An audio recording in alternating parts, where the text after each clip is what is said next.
Então, eu passo a palavra ao Dr. Gustavo Moreno.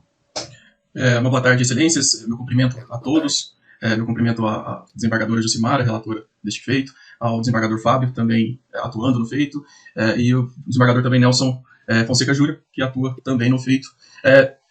Excelência, quanto ao recurso ministerial contra a reforma da sentença, no que concerne a associação para o tráfico, a defesa adota o parecer, as alegações, né, feitas pelo representante do Ministério Público, Dr. Arual Martins. Não há prova mínima sobre essa associação, razão pela qual deve ser o recurso ministerial improvido.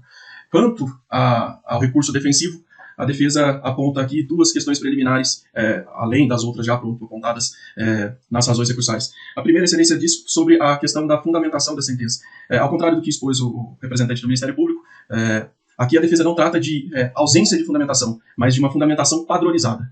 A defesa acostou aos autos diversas sentenças, e se fosse o caso, poderia, como atua na comarca, poderia acostar outras sentenças que possuem a mesma fundamentação, tanto para autoria quanto materialidade e dosimetria da pena. Todos os acusados, eles são submetidos a uma padronização de atribuição de valores monetários e fracionamento da droga apreendida sem qualquer embasamento legal, jurisprudencial ou fático concreto, ou mesmo como uma análise, por exemplo, sobre o grau de pureza, porque a droga, quanto mais pura, maior valor ela tem. Então, não tem nenhum elemento pelo juízo para que faça essa atribuição de valores. Também possui igual fundamentação um aumento de pena de 1/4 por conta do tráfico ter sido realizado na cidade comarca de Piquete. Então, pelo fato de ser uma cidade pequena, aumenta-se 1/4. Então, aqui eu faço um questionamento. Então, o tráfico em São Paulo, capital, ele não teria nenhum aumento por conta da cidade, ou ele seria menos gravoso caso fosse feito em São Paulo, ou na minha cidade aqui, Guaratinguetá, ou uma cidade menor ainda, como Canas, ele teria um aumento maior. Não possui embasamento legal. E também possui a mesma fundamentação para o afastamento do tráfico privilegiado, que é a presunção de confiança. Que a quantidade de droga apreendida, seja qual for a quantidade, isso está nas sentenças acostadas aos autos, o juízo sempre afasta o tráfico privilegiado com base em uma confiança presumida dos recorrentes, no caso, com outros traficantes. Então, dessa forma, o que pede a defesa nesse sentido é que seja reconhecida a nulidade da sentença por padronização e não por ausência de fundamentação, que aqui fere o artigo 315, parágrafo 2º, inciso 3º do Código de Processo Penal. Uma outra questão levantada pela defesa é sobre o não enfrentamento das teses suscitadas em alegações finais. Durante a instrução processual, este defensor provou nos autos, o que vai ser objeto de maior análise a seguir, que houve adulteração do local de encontro dos entorpecentes pelos militares que atenderam a ocorrência, bem como apresentou inverdades em seus depoimentos. Assim, a defesa apontou pela preliminar de quebra de cadeia de custódia da prova, além da ilegalidade da abordagem, conforme aduz o Dr. Arual Martins. No entanto, conforme se observa na sentença combatida, de nenhuma maneira houve análise das teses defensivas, o que, no entendimento dessa defesa, viola o princípio do contraditório, da ampla defesa e o devido processo legal, culminando em verdadeiro cerceamento de defesa, na proporção que não analisa as teses defensivas. Então, por estes termos, a defesa, neste ponto, pede a declaração de nulidade da sentença por afronta ao artigo 315, parágrafo 2º, inciso 3º, inciso 4º e inciso 6º do Código de Processo Penal e também pelos princípios constitucionais suscitados. Não obstante, aqui as preliminares, quanto aos quesitos formais da sentença, caso sejam ultrapassadas, excelência, o que pede essa defesa é o reconhecimento da quebra da cadeia de custódia e a ausência de prova para a condenação. Nós, defensores, somos diariamente desafiados, vamos dizer assim, a provar que a palavra do policial, em diversas ocorrências, não pode ser valorada da forma que é. E aqui não se discute, excelência, a possibilidade e a validade do depoimento policial. Não é discutida essa questão. No entanto, conforme aqui eu cito a jurisprudência do Egresso Superior Tribunal de Justiça, o agravo em recurso especial 1.936.393 de São Paulo, o testemunho policial ele possui o mesmo valor probatório que os demais depoimentos. E para fundamentar uma condenação, ele tem que estar em consonância com as demais provas dos autos. Foi relatado sobre os fatos que houve, após a Polícia Militar visualizar os recorrentes passando em uma motocicleta, houve o início de uma perseguição. Esse início se deu por conta da motocicleta estar sem placa, e houve uma colisão. Essa colisão ocorreu em frente à delegacia de polícia, do outro lado da rua, da cidade de comarca de Piquete. No momento dessa colisão, excelência, ambos os recorrentes, um corre para cada lado. O senhor Feister corre para o lado esquerdo, do que é possível visualizar, e o senhor Glauber corre para o lado direito. E como eu apresento isso a Vossas Excelências? Eu apresento de uma forma simples.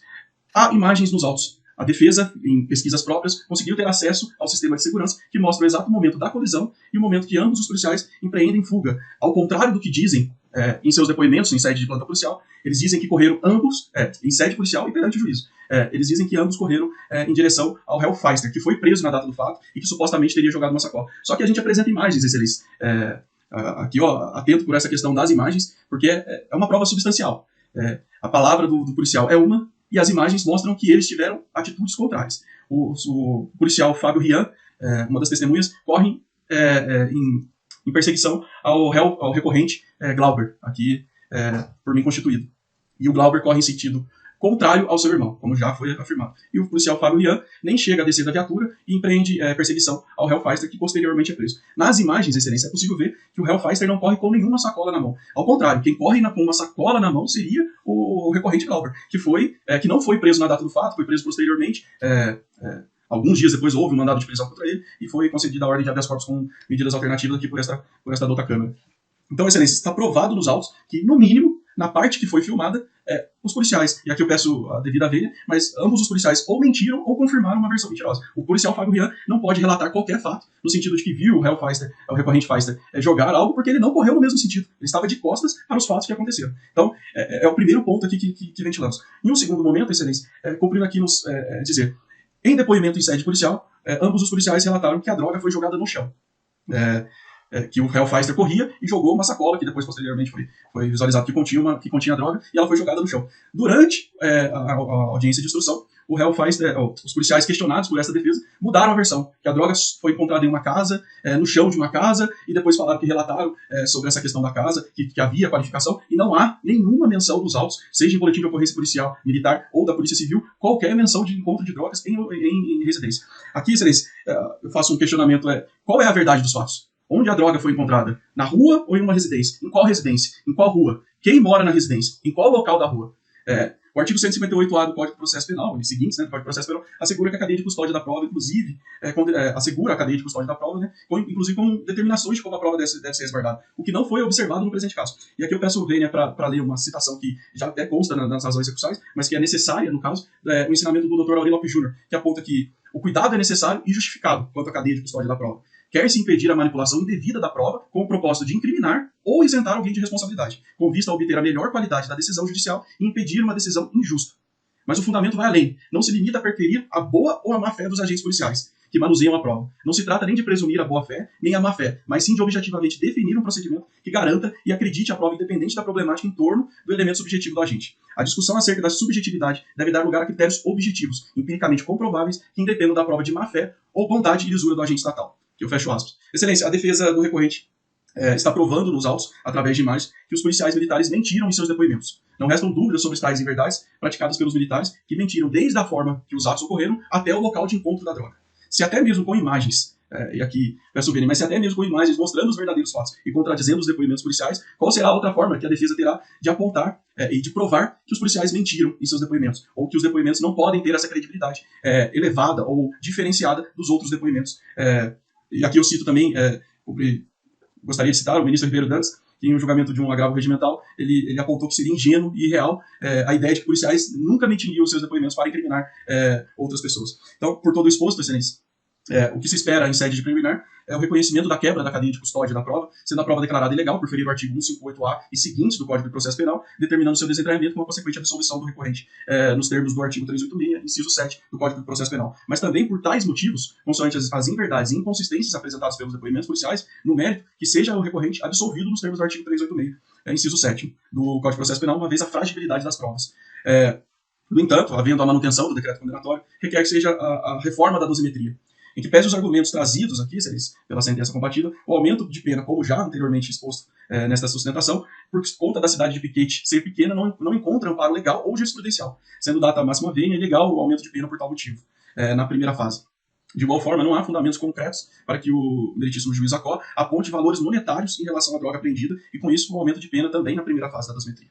Já na terceira fase, o que se pede é o reconhecimento do tráfico privilegiado em face do recorrente Glauber.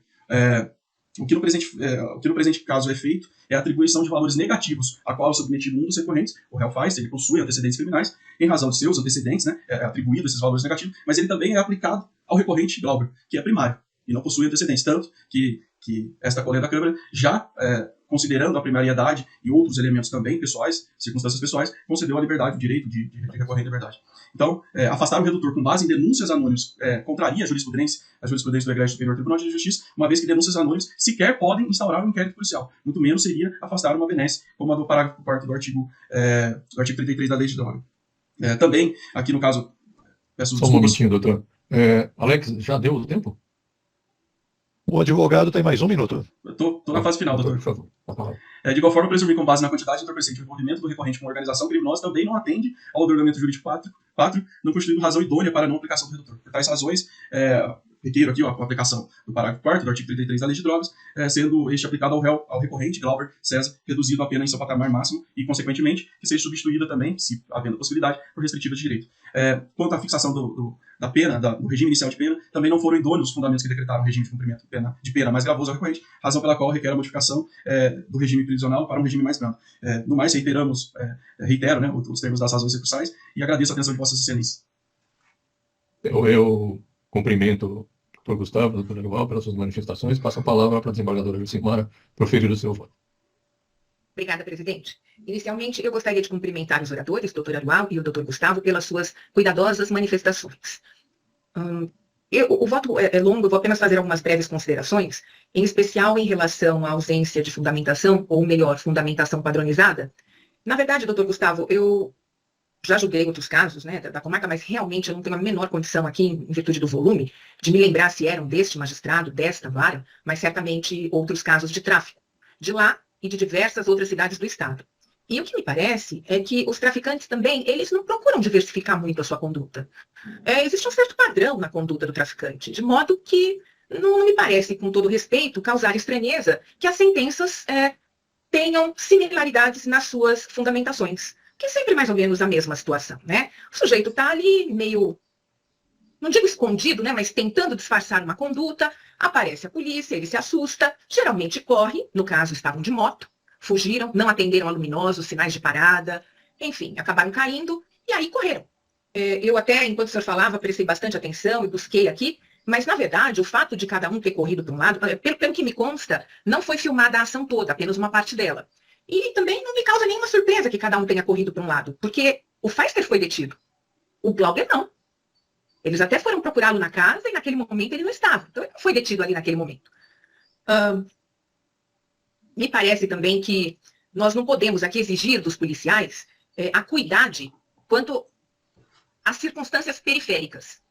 Mesmo em cidades pequenas, em que a violência não chega a ser um grande problema, o tráfico está presente. Pode não ter roubo, extorsão, mas o tráfico, a violência doméstica, os estupros de vulneráveis não perdoam cidade nenhuma, não importa o número da população.